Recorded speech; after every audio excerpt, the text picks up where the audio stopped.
Sarah, don't! Forgetting what danger he himself might be in, Jim darted forward and grabbed Sarah's arm. She turned to him, green eyes blazing. He's a Mengsk, Jim! He can't be trusted! Just like telepaths can't be trusted, Jim said. He kept his gaze locked with Sarah's, vaguely aware that Egon had just hurried up to him and that Valerian hadn't moved. Just like outlaws can't be trusted? You know what I mean! Let me go! No, I won't. I won't let you do something you'll regret. Commander, Egon said hesitantly, something happened when she heard Mengsk's voice. I'm not sure that it's... Not sure it's what? Not sure it's still me, Egon? Sarah snapped. Oh, it is. It truly is. Then you don't want to kill this man, said Jim. He's not his father. Time and again he's shown me that. Well, he's shown me nothing. Then you've got to trust me on this, don't you? Jim held in his mind all that Valerian had done, all the promises he had kept, all the danger he had faced. This boy was his daddy's gift for certain, but he was his own man. Sarah's eyes bored into his, and he knew that she was reading his thoughts. For a second, he thought he saw those green eyes shimmer with tears. Then she looked back at Valerian, reading his thoughts now, Jim realized, and eventually, her tight jaw relaxed. Just a little. No, she said. You're not Arcturus. Not yet, anyway. From you, Miss Kerrigan, I shall take what I can get. He gave her a slight crooked smile. And that is just a taste of what's in store for you in the new Starcraft book, Flashpoint. And we are lucky enough to have with us a very special returning guest. You know her from her work in previous Blizzard books, like the recent Jaina, as well as many other novels, but... she, to me, is more known as the woman with the answer for every lore nerd who has ever said, wait, that's how it ends? Of course, we're talking about Christie Golden. Christy, welcome back. Thank you. Nice to be back. I am always thrilled to get a chance to talk to you because, as I've mentioned, you're the one person for me who, when I end a Blizzard game and the lore nerd in me kicks in and I just start complaining about unanswered questions, along comes one of your books to smooth it all over every single time. And in the first, 5 pages, you answer everything I could possibly want to know. Well, thank you. In that vein, the newest Starcraft book, Flashpoint, immediately starts where Wings of Liberty left off. I'm not talking like a day later. I mean literally 30 seconds after the final cutscene. And I assume it ends very close to where we see the Heart of Swarm start. So this basically makes it a bridge novel. What was the reason behind that? It seems like this is something Blizzard has been doing a lot of lately. Well, we wanted to have a bridge novel. We wanted to keep, the feeling going that things were happening, and it didn't just stop. And then they took a ship, and then they, arrived here. We wanted to show what had happened in between, and we also wanted to. This was kind of a twofer book. We wanted to have a chance to explore the backstory of Jim and Sarah, because that's at the crux of the Starcraft lore to me, is this relationship that they have. So much stems from it. So much is done because of it. So much is done to it. And really, when you look at it, they had 10 days together to fall in love and to establish this relationship that is so far-reaching and so powerful and has such implications for the whole galaxy.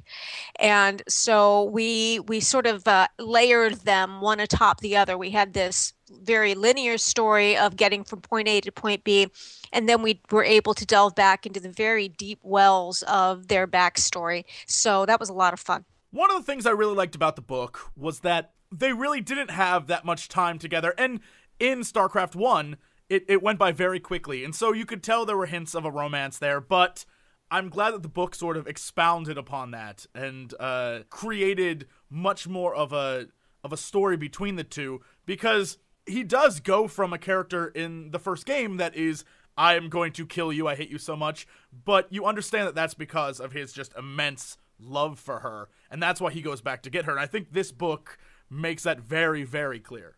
Yeah, it is. He was broken. He really, really shattered his heart, but he does love her. He does hold out hope. He is, I would say, he is an optimist. He still believes. He still has the faith, and that spark, even in the midst of his anger and the betrayal, and of course, the deaths that can be laid at her feet, he still believes that there's good in this woman, and that he is able to bring her back. So that has been a driving force from him. And I think for a long time it probably wasn't acknowledged. It was pushed back in the back recesses of his mind, but it's always been there.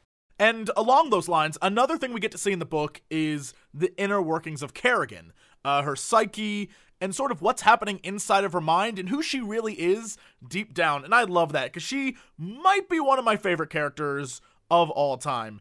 And it's really interesting to see how Jim and the rest of the crew struggles to figure out if she can be saved and if she is really a human, while she is doing the exact same thing. One of the nice things about a novel is the breadth and the depth of it. I always like to think that when I do media tie-in work like this, that the original format in which we see them, be it a game or a movie or a TV show, is really just the tip of an iceberg.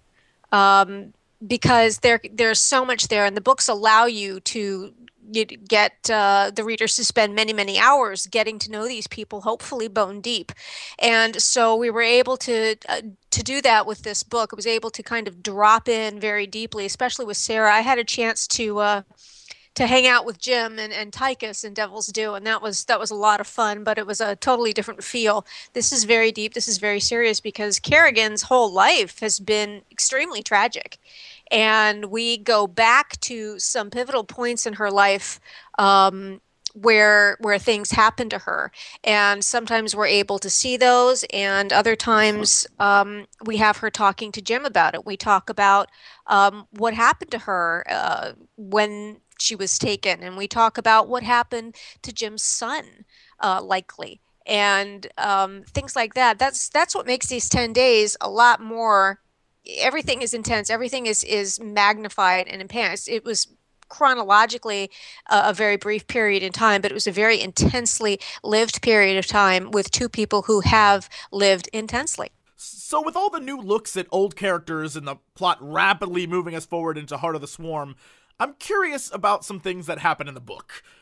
Dare I ask if you know how the rather spoilery, plot twistish things that happen in the book will be handled in the next game? Because there are certain things where I feel like it should be addressed in some way without giving away what happens.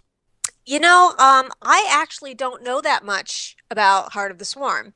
And so I'm looking forward to learning right along with you guys. I know of a few things that are going to happen. But I really, sadly, after that beautiful ramp up, I can't give you a definitive answer. I do know that Blizzard takes the books very seriously, and they do their utmost to not contradict things. I mean, I remember at one point, well, I can't say that because that's going to be too much of a spoiler. Sorry. Didn't mean to tease you there a little bit. Oh, I just have to read the book. But there was something that they wanted me to do, and we thought it was great. And then somebody said, no, well, hey, that's going to contradict something that's already been done. And we were like, oh, darn, it would have been great. But you have to respect that. So I can't imagine that this would all be thrown out. But whether or not it's an active part of the game, I know we're going to see a few, most of the characters again, but I can't really tell you that, yes, this is going to all get addressed in the game or not. But it's certainly important backstory, and I'm certain there will be some references, and it will enhance your gaming experience to have read this and know where they were coming from and their mindset and what they've been dealing with, especially right towards the end as they go forward. That's kind of what I was referring to, is at the end of the book, there's sort of a plot twist event that I think would serve the game better if people have read the book. And if they haven't, things might get confusing. Would they be, I'm wondering if they'd be lost in the game, but if I assume Blizz has it all under control, so no worries. They usually do. Mm. No, I think there's an effort made if it's key that, and you'll see this in World of Warcraft too. You'll see a reference or a little bit of exposition to something. If it's going to be key to the game, they try to connect those. I mean, this is one of the great things about working with Blizzard is more than any other media tie-in, I get to work really closely with them, and we try to make handing the baton from game to book to game as seamless as possible, so that it wouldn't be fair to say, oh, you have to buy the books in order to enjoy the game. That wouldn't be fair to people who just don't like reading. I mean, some people don't. And so they're going to compensate for that, of course. But at the same time, it's really a nice reward if you do read the books. It's just going to make everything, it's kind of like, watching something in high def. It's a lot Mhm. brighter, it's a lot crisper, it's going to mean a lot more to you, and you're going to get more mileage out of your game time than if you didn't have all this. Let's go back to the actual characters and story for a minute and talk about Prince Valerian. In this book, we learn much more about him, his motives, his relationship with his father, and also any questioning of those. Can you go into a little bit about him and maybe even the fact that he seems to know a lot about the whole prophecy and pretty much everything that's happening in the world? He's very connected to everything. He is. I got to really create the character in my Dark Templar trilogy. And they gave him, he was pretty much a blank slate when they gave him to me. They told me what he wanted them to look like, Blizzard did. And they said, we're not sure which direction we're going to take him, so make him gray and make him, leave us some room for developing him a little bit later. So I get to come up with his background, his military, his martial training, his obsession with archaeology, things like that, and I made him very gray. And I think that that's been so much fun because he's still gray. We can still learn more about him and respect him as a character. I think he's become a little more on the wider side of the gray spectrum, but we still don't know. There's still so much that we don't know about this character. And he plays everything very close to his vest, and he has grown up that way. This is his nature. He is not a secret sharer if he does not absolutely have to be. And information, knowledge to him is so powerful and should be respected and treated very, very well. So I think that that's really a delightful byproduct of the nebulousness of his original origins. They didn't know, oh, yeah, we're going to want this guy to be a great guy, or we're going to want him to be just like his father. It was open to development. So he has really grown almost like a real person does. And you don't always find that with characters. And so that's been very interesting. He does have his fingers in many, many pies. He knows many, many things, and he has many, many resources. And I don't know the full extent of it yet, and I don't think Blizzard does. I don't think we're going to know that for quite some time. Since you had so much input with his character, let's talk about his relationship with his father. They butt heads, to say the least, and there's a lot there. Can you talk about that? Because it's definitely setting Valerian up as the character where he's going to hit that point where will he become his father or will he go completely against his father? I know there are a lot of people out there, especially on forums, who are utterly convinced that he as a character will become the sort of next hope. And so once Jim and Kerrigan, that story's done, he's the guy who will be like, I'll change the galaxy, I will. And then, of course, there's me who just wants him at the very last minute to be like, I was working with Dad all along. Yeah. And I just think that'd be amazing. But can you go into that relationship with the father and why the Mengsk family is just so crazy? Well, I think the reason that they clash so much is that there are so many similarities. I think there was one book in which I kind of referenced them as both being very feline, and they're both predators. They're both very feline. Manx is the big lion of the plains with the mighty roar, and Valerian is much more the Black Panther. And so, or tiger, I can't remember which big cat I used, but the reference was there. And, there's a whole little thing I came up with about the ports that they like. And these similar but different. And Valerian is trying and has been all his life to be his own man. He has not known love, romantic love. He did love his mother, and we also know that Arcturus had issues with Valerian's mom. He was not the best husband in the world, and I think that's always bothered Valerian. And I think that he, because of his upbringing, has been exposed to different ways of thinking. And whether or not he uses this to become, he won't ever be just like his daddy because he's not that type of a person. He's much more withdrawn, he's much quieter. He's not going to be quite like that, but it remains to be seen, will with great power comes great responsibility, and will he use that for good or ill ends, or will he choose the third path? In Buddhism, I believe it's called the middle way, a third path between the two extremes, and do good for his own reasons or do ill for his own reasons that make sense to him. So he's great. He is. I'm dying to see where they want to go with him, and I'm sure hoping I get to write more about him. And now we come to my favorite part of the interview, where I ask you a question that you can never answer and I interpret it in any way I want. Is Narud Duran? Since I do not know what is being planned, um, I really think that this is something that would be best left to the readers to discover. I want that as just the answer. I'm going to use that, because that is right up the alley of mass speculation. Because there's a lot going on there, and Yes, I will be the first to say I can't wait to see what happens. When looking at this story, it fits into the canon of Starcraft lore, but I was kind of wondering, when was the plot sort of devised? Because I know it was created to fit in between the two games, and it's something that Blizzard has been doing a lot of lately, but when was this created? Because I feel like there's a lot more here than just a bridge story between two games.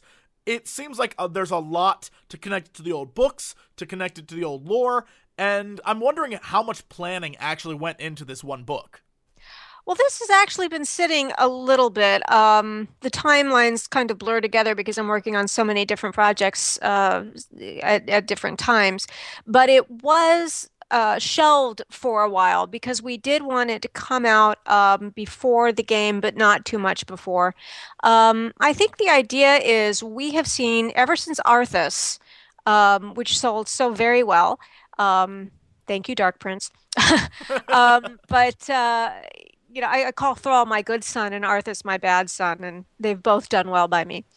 And but ever since that came out, we saw that readers were really hungry for something to set up to whet their appetites for the coming game. They were interested in the game. They were excited. They wanted to learn more about it. They wanted to know what they were getting into. And so it's an opportunity for us to address that need and give the readers something that they really want. And also, again, as you say, to take the time and to flesh out some backstories and to not just have the melody, but to have a symphony when going into it's kind of like an overture before the opening of a musical. You get little bits and pieces and it's new and it's exciting, and then when you watch the musical, there it is, there's the full song, there's all of it. So that's, I think, what we're trying to do right now, is to, because it gives us a chance to set things up, to get people excited, to answer some questions, and to tell them some things they might never know. I mean, for instance, in Jaina, we introduced and then I think the book's been out long enough now that and killed off a very popular character. We won't see her in the game, but she was very important to that book. So that's something that you couldn't have experienced without the book. That's something you can get the storyline, yes, but there are certain things that are only in the books, and so I think it's a nice little package for people who enjoy these worlds to find a way to enjoy them even more and have the experience be a bit richer. I couldn't sell this book better if I tried. That is absolutely perfect. Like I said at the beginning, you're that person to me now. If I have any lore questions, I'm like, you know what? I'm just going to wait for the book because they'll do it there. They'll answer it there. And I cannot, well, thanks. I cannot thank you enough for that. Well, I enjoy it. All right. Well, the clock says we're out of time, but Christy, I just want to thank you again for taking even more of your time to come back and talk with me. It is a pleasure as always. Oh, my pleasure. Now go buy the book.